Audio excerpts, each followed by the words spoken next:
जब मुहर्रम का चांद नजर आता है ना, तो कुछ लोगों की आदत होती है, कुछ काला धागा बांध लेते हैं, कुछ काली ड्रेस पहन लेते हैं, कुछ नंगे पैर हो जाते हैं, कुछ घुंघरू बांधते। मेरे सीधे साधे भाइयों, मुहर्रम का चांद नजर आया करे तो हर दरवाजे पे सबील का इंतजाम होना चाहिए, हर दरवाजे पे सबील का इंतजाम होना चाहिए। जैसी मुहर्रम का चांद नजर आए, हर घर से कुरान की तिलावत की आवाज आनी चाहिए। हर बेटी जिसने आज तक दुपट्टा ना ओढ़ा हो, वो पहली तारीख से सर पे चादर संभाल ले, इसलिए कि ये मुहर्रम का महीना ढोल ताशे का महीना नहीं है, तमाशों का महीना नहीं है, बाजे गाजे का महीना नहीं है। ये वो महीना है जिसमें चादर संभालने की ज़ैनब ने कायनात को तालीम दी है। ये वो महीना है जिसमें कुरान की तालीम हुसैन ने दी है। ये वो महीना है जिस महीने में इस्लाम को आम करने का दर्स हुसैन ने दिया है। अब किसी दरवाजे से ढोल की सदा नहीं आनी चाहिए। जैसी पहली तारीख आए, हर दरवाजे से कुरान की आवाज आनी चाहिए, ताकि फरिश्ते भी कहे हुसैन मुबारक हो, जिस कौम को छोड़ के आए हो, आज भी वो अपने घरों में कुरान की तिलावत कर रहे हैं। मैं तुम्हें एक बात बता दूं, ये सब तुम्हारा कर्म है आका के बाद अब तक अभी आपके अंदर रंग नहीं दिख रहा। मेरे बच्चे जो सामने जवान बैठे, जरा जवानी दिखाएं के बाद अब तक नहीं, अभी जवानी नहीं दिखी मुझे आपके अंदर। दूध पिया करो, टाइम से सोया करो, जवानी बाकी रहेगी। जब 2 बजे सोओगे, 11 बजे उठोगे तो जवानी बाकी नहीं रहेगी। ऐसी आवाज निकलेगी जैसी निकाल रहे हो। अब वो बताएं जो बंदे टाइम से सो जाते हैं, उनकी आवाज तेज निकलेगी। मैं वो कहता हूं जो बरेली के इमाम ने कहा है। आप कहते हैं तेरी नस्ले पाक में है। माशाअल्लाह, अल्लाह ये कबीला सलामत रखे। ये मैं एक बात बता दूं, डिस्प्ले जितनी अच्छी होती है ना, तो चीज उतनी अच्छी लगती है। ये जो आगे बैठे हुए लोग हैं, अल्लाह करे ये अच्छा मुंह बना के बैठे। अगर आज सुबह से कोई नुकसान ना हुआ हो तो चेहरे पे थोड़ी खुशी लाए, और ऐसा लगे कि मैयत में नहीं बैठे, बख्शिश की महफिल में बैठे हुए हैं। तैयार है ना सारे लोग? मैं पढ़ता हूँ और आप भी पढ़ के दिखाइए। तेरी नस्ले पाक में है बच्चा बच्चा नूर का, जोर से तेरी नस्ले पाक में है बच्चा बच्चा नूर का, तू है ऐने नूर तेरा सब घराना नूर का। साउंड वाले बाबा जरा इसकी थोड़ी आवाज बढ़ा दो, बेस हल्की कम कर दो, इसको आवाज दो थोड़ी सी, ये गला पकड़ रहा है। तो मैं ये अर्ज कर रहा था, ये आपका नसीब है जो आपकी बस्ती में हुजूर की औलाद से लेती है। जो नसीब वाले समझ रहे वही बोले, वरना ये उस जमीन से चल के आए हैं जिस जमीन पे जाने के लिए अमीर एड़ियां रगड़ते रह जाते हैं। उस जमीन से ताल्लुक है इन लोगों का, ये हुजूर की नस्ल से ताल्लुक रखते हैं। खुदा की कसम, ये इस जमीन पे बसे हैं, इनका एहसान है। अरबाबे मिंबर अगर बात सच्ची हो तो तायीद करें, वरना तकजीब करें। मैं उस तरफ नहीं जाना चाहता कि भाई ठीक है मौलवी बोल रहा है, बोलने दो स्टाफ का। नहीं, गलत हो तो उठाया जाए मिंबर से, मुझे सच हो तो साथ दिया जाए। मदीना वो गलियां हैं जिनके बारे में बरेली के इमाम ने कहा था, हरम की जमीन और कदम रख के चलना, अरे सर का मौका है ओ जाने वाले। मदीना शरीफ उस मदीने से ताल्लुक है इन साहबजादों का जिस मदीने को जाने के लिए हर दिल तड़पता है, जिसकी जियारत के लिए हर आंख बरसा करती है। खुदा की कसम, वो मदीना छोड़ आए हैं जिसके लिए लोग ख्वाब सजाया करते हैं आंखों में, और जिसके इश्क का आलम यह है। मुझे एक बात बताई जाए, लोग बड़ी आसानी से कह जाते हैं हुसैन ने मदीना छोड़ दिया। जरा दिल पे हाथ रख के बता, 8 दिन के लिए हाजी मदीना शरीफ जाता है। उम्रा करने वाले 4 लाख 2 लाख लगा करके मदीना शरीफ जाया करते हैं, लेकिन जब वापस पलटते हैं 8 दिन के बाद, ऐसे तड़प के रोया करते हैं जैसे कोई मैयत पे रोया करता हो। मैयत पे भी इस दर्द से कोई नहीं रोता जैसे लोग मदीना देख के रोया करते हैं। कौन सा ख्याल रुलाता है? सिर्फ एक तसव्वुर रुला दिया करता है, या रसूल अल्लाह बार बार हाजिरी नसीब हो जाए। रब जाने यहाँ आना है कि नहीं आना है, कहीं आखिरी दीदार ना हो, ये सोच के लोग रोया करते हैं। मुझे बता तो सही, तू 8 दिन के लिए जाए तो मदीने में इतना दिल लग जाता है। फिर मेरे हुसैन का तो बचपन भी मदीने में गुजरा था, जवानी भी मदीने में गुजरे थी, उसे उनकी जिंदगी के दिन मदीने में गुजरे थे। क्या है मदीना? आगे बढ़ के देख, अगर यूसुफ की कहानी पढ़ोगे, जब यूसुफ को कैदी बना करके खरीदने वाले लेके चले थे, किनान के कब्रिस्तान से गुजरे थे, माँ की कब्र नजर आई थी, अपने आप को सवारी से गिराया था, कोनियों के बल चलते हुए माँ की कब्र पे जाके कहा था, ए माँ आज पता चल गया है जब माएँ चली जाती है बेटे कितने अकेले हो जाते हैं। ए माँ आज पता चला है बेटों की माँ के बगैर जिंदगी कैसी होती है। मैं कहना चाहता हूँ अगर यूसुफ जुदा हो तो दिल कलेजा मुंह को आता है। फिर हुसैन की जिंदगी पे जब सैयदा फातिमा से बिछड़े थे तो दिल पे क्या गुजरी थी। खुदा की कसम खा के कहता हूँ ये एहतराम मदीना था। अगर हुसैन एक इशारा कर देते, एक नहीं लाखों आ जाते। मुझे बता अगर उनकी महफिल में बिन बुलाए इतने आए हैं तो मदीने में बुलाने से कितने आ सकते हैं। नाराए तकबीर, नाराए रिसालत, महफिले ज़िक्रे शुहदाए करबला, मसलके आला हज़रत, नाराए तकबीर। ये बिन बुलाए इतने आए हैं, हुसैन बुला लेते तो कितने आते। सुभान अल्लाह। हुसैन बुला लेते तो कितने आते। खुदा की कसम कुर्बानियां है, हुसैन की कुर्बानियां। पढ़ो ना तारीख, समझो हमारी कौम को हुआ क्या क्या। चांद नजर आता, मुहर्रम का चांद। इको हल्का कम कर बाबा यार, पहली बार जलसे में साउंड लगा है क्या।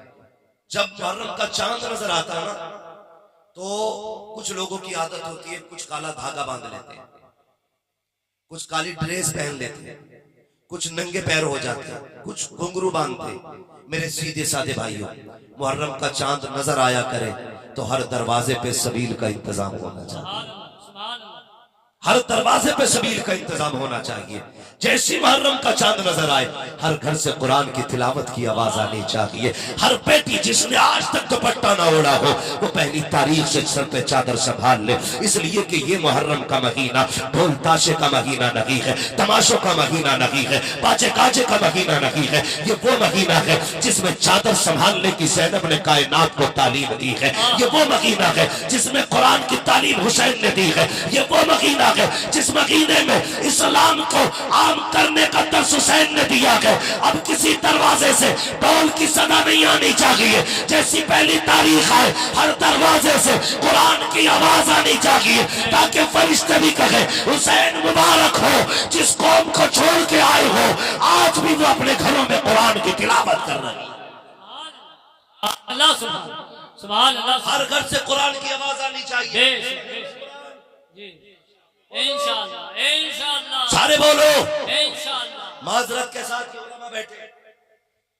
हर साल 3 बार उमरा करने जाता बंदा। कितनी मरतबा? 3 बार। 3 मरतबा। अल्लाह पैसा दे तो मैं कहता हूँ पूरी जिंदगी मदीने में गुजार दो। और मेरे हुजूर ने तो ये कहा था मुमकिन हो तो मेरे मदीने में मर जाना। सुभान अल्लाह। हाँ, मुमकिन हो तो मेरे मदीने में मरना। क्या मिलेगा? फरमाया जो मदीने में मरेगा वो कयामत में मेरे साथ उठेगा। सुभान अल्लाह। तो मैं तो ये कहता हूँ बार बार मदीना शरीफ जाओ।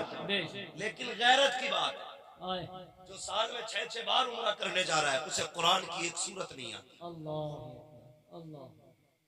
गैरत की बात नहीं है। अगर पूछ लो ना जिसने 3 उमरे किए हैं सूरह इखलास सुना, कहता है ये कौन सी सूरत होती है? अल्लाह। हमारी कौम को सूरह इखलास का पता नहीं, सूरह फातिहा का पता नहीं। मुझे बता तो सही कौन से मुंह से गुंबदे खजरा पे जाया करते हो, कौन सा चेहरा लेके जन्नतुल बकी जाते हो? तुझे नहीं मालूम है जन्नतुल बकी में खातून जन्नत लेटी हुई है? तू नहीं जानता है सुनहरी चालियों में कौन बैठा है? तुझे नहीं पता है? ओ यार उम्रा एक कम कर दे, अपना वो वक्त कुरान पे लगा दे, कुरान सीख के जा। जन्नतुल बकी में कुरान पर खुदा की कसम खातून जन्नत भी राजी हो जाएगी, खुद मदीने वाला मुस्तफा भी राजी हो जाएगा। वाह वाह वाह, जिंदाबाद। सुभान अल्लाह सुभान अल्लाह सुभान। मैं ये नहीं कहता सबील ना पियो, मैं ये भी नहीं कहता मत खाओ, मगर बेटे कुरान नहीं पढ़ रहे, गाने सबको याद है। अगर हाथ उठवा लूं तो 10-10 गाने कम से कम याद होंगे के पूरे ना हो, थोड़े थोड़े याद होंगे, लेकिन होंगे जरूर। साबिर साहब जरूर याद होंगे। वजह क्या है? याद रखिए बेटों की जिंदगी में असल किरदार माँ का होता है। किसका? माँ खातून जन्नत होती है तब बेटा हुसैन होता है। तुम्हें क्या लगता है? पूरी दुनिया कहती है हुसैन ने नेज़े पे कुरान पढ़ा। क्या सिर्फ कमाल हुसैन का था? नहीं, इसमें कमाल खातून जन्नत फातिमा ज़हरा का था। जाओ अपने घर जाके देखो, दिल दुखता है दिल। कहने को ठेकेदार है सब जन्नत के, सब मालिक बने बैठे हैं जन्नत के, मगर तकलीफ होती है। 10 मुहर्रम को सफर कर रहा था मैं, ताजिया बनाया। ताजिए के साथ मैंने एक बंदे को देखा, नशे में इतना बदमस्त था वो कि उसे होश नहीं था कदम किधर पड़ रहे हैं, और करबला वालों के नाम के नारे लगा रहा था। जरा दिल पे हाथ रख के बता, तुझे किसने बताया है ये नाम ऐसा है जिसे शराब पी के लिया जाएगा, ये नाम ऐसा है जिसे चरस पी के लिया जाएगा, और चरसियों भांगियों शराबियों तुम्हें हक नहीं मेरे हुसैन का नाम लेने का। मेरे हुसैन के नाम की शान तो ये है, 1000 बार बसोया तहन से मुझको गुला उनूस नामे तू गुफ्तन कमाने पे।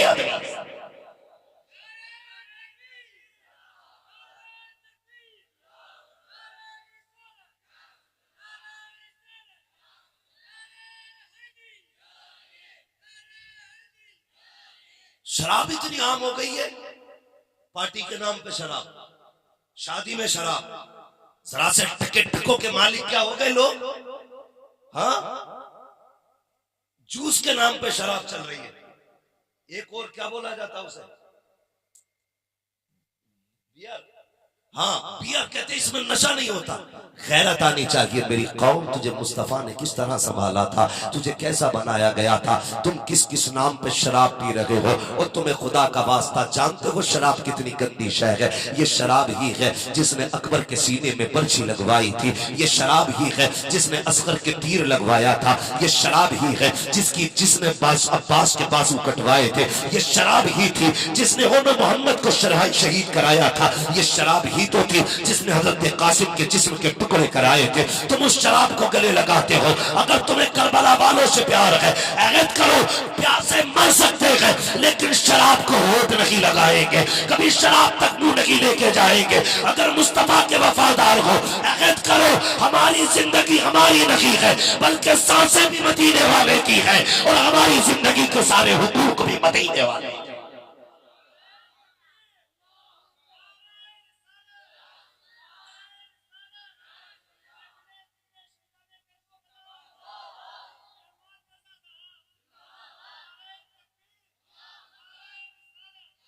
बचेंगे शराब से इंशाअल्लाह।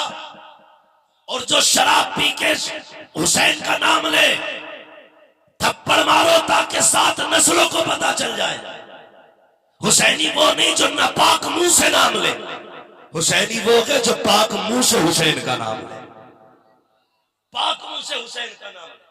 कितने तमाशे किए हमने। 10 मुहर्रम, खुदा की कसम, मैं अल-बिदाया वन निहाया के अंदर लिखा है कि इमाम हुसैन की शहादत के बाद 6 महीने तक आसमान सुर्ख रहा था।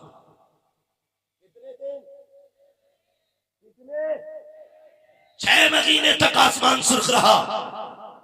मगर तुमने क्या किया 10 मुहर्रम को? बताऊं क्या किया? 10 मुहर्रम को हमने मेले लगाए, हुसैन के नाम पे हमने तमाशों के बाजार लगाए। जो बेगैरती की कमी रह गई थी वो तेरी मेरी बेटी ने चादर उतार के वो कमियां पूरी कर दी। गैरत आनी चाहिए। मुझे बता तो सही, कयामत के दिन खातून जन्नत भी होंगी, उनकी बेटी सैयदा ज़ैनब भी होंगी, तू भी होगा, तेरी बेटी भी होगी। अगर उन्होंने कलाई पकड़ के तेरी बेटी से पूछा, हमारे तो 72 शहीद हुए थे, हमने चादर नहीं उतरने दी, तूने 10 मुहर्रम के नाम पे अपने सर से दुपट्टा क्यों उतार दिया था? हमारे 10 मुहर्रम के नाम पे, हमारे शहीदों के नाम पे तू बेगैरती के लिबास में क्यों आ गई थी? तो क्या जवाब देना है? जरा दिल पे हाथ रख के मुझे भी बता के चलो। ओ खुदा की कसम, तुम्हें खुदा का वास्ता 10 मुहर्रम आया करे। बेटियों, आज जो बदन पे कपड़े सलामत है ये ज़ैनब का सदका है, वरना औकात न थी तुम्हारी। कोई तुम्हें घर में बेटी बना के रखता, बीवी बना के रखता, तुम्हें तो मार दिया जाता था। आज जो इज्जतें मिल रही है या तो ज़ैनब का सदका है या ये ज़ैनब के नाना के कदमों का सदका।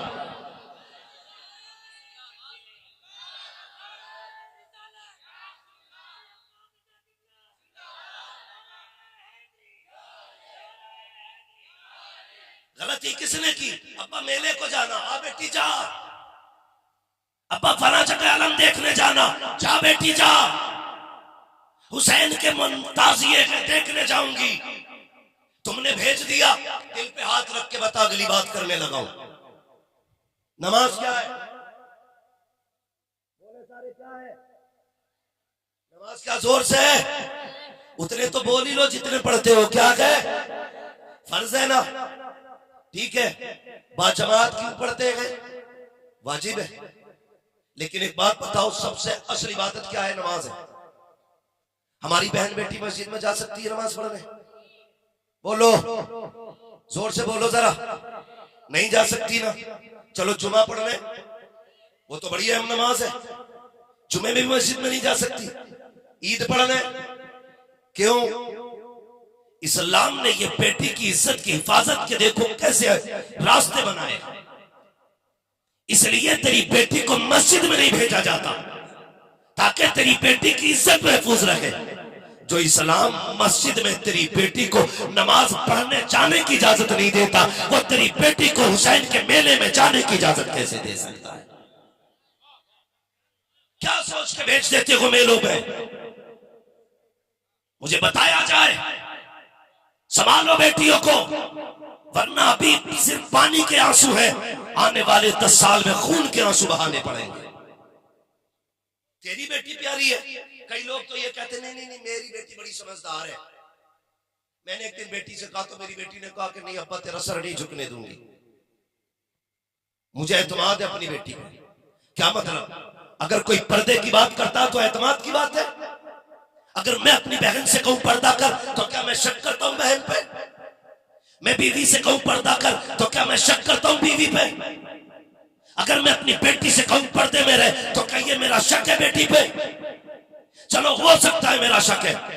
मेरे हुजूर ने, विसाल का वक्त है, सैयदा तैयबा ताहिरा आबिदा जाहिदा तकिया जकिया सफिया हजरत सैयदा फातिमा ज़हरा, बोल दो जरा सुभान अल्लाह, सलामुल्लाह के अलैहा। हुजूर का सर हजरत आयशा सिद्दीका की गोद में था। बहुत गौर से सुनना, जो कहते हैं कि मुझे एतमाद है बेटी पे, हम शक नहीं करते बेटी पे। गोद में सर हजरत आयशा सिद्दीका किया। मेरे हुजूर कहते हैं फातिमा दौड़ के आई, जी बाबा मेरे बाद पर्दा कैसा करोगी? बेटी भी फातून ने जन्नत जैसी बेटी। कहती बाबा बात आपके बाद तो जीने का तसव्वुर ही नहीं फातिमा, मैं तो जीना ही नहीं चाहती। ये कह के चीख मार के रोई। हुजूर ने कान में कुछ कहा, फातिमा मुस्कुराने लग गई। उसके बाद कहा आयशा, जी या रसूल अल्लाह मेरे बाद पर्दा कैसे करोगे? खुदा की कसम किससे कह रहे हैं? जिसकी तहारत में रब ने कुरान में आयतें नाज़िल की, जो खुद भी सच्ची, जिसका बाप भी सच्चा, हाँ जो महबूबाए महबूबे कायनात है, उनसे आका कह रहे मेरे बात क्या करोगी? आयशा सिद्दीका कहती या रसूल अल्लाह कमाले हद तक पर्दा करूंगी। अब पर्दे का आलम देखो। मेरे हुजूर का विसाल हुआ, कुछ दिन गुजरे थे कि एक सहेली आयशा सिद्दीका की आपसे मुलाकात के लिए तशरीफ लाई। क्या देखती है? दरवाजे पे दस्तक दी, अंदर से सही हजरत आयशा सिद्दीका की आवाज आती है, कौन है? कहा सहेली हो। का अंदर आ जा। जैसी अंदर गई है, क्या देखती है? आयशा सिद्दीका का चेहरा कमरे की तरफ है, यानी दीवार की तरफ। आपकी सहेली कहती है आयशा क्या कुछ गलती हो गई है? अपनी सहेली से नाराज हो? कहा नहीं तो। कहा फिर मुंह दर क्यों किया है? कहा देखती नहीं हो मेरे आंगन में धूप फैली हुई है, मेरी आंगन में धूप फैली हुई है। ए आयशा तो क्या हुआ? कहा मैं धूप से भी एहतियात करती हूँ। धूप से एहतियात? क्या आयशा हुक्म बदल चुका है? कहा हुक्म तो नहीं बदला है। कहा धूप से पर्दा कैसा? आयशा सिद्दीका कहती है मैं इसलिए धूप में नहीं आना चाहती, अगर धूप में आई समझ लेना सूरज के सामने आ गई हूँ। और याद रखना ये हो सकता है इस वक्त में कोई सूरज को देख रहा हो और सूरज मुझे देख रहा हो। आयशा ये भी नहीं चाहती है जिस पे गैर महरम की नजर पड़े उसी वक्त में किसी की आयशा सिद्दीका पे नजर पड़े।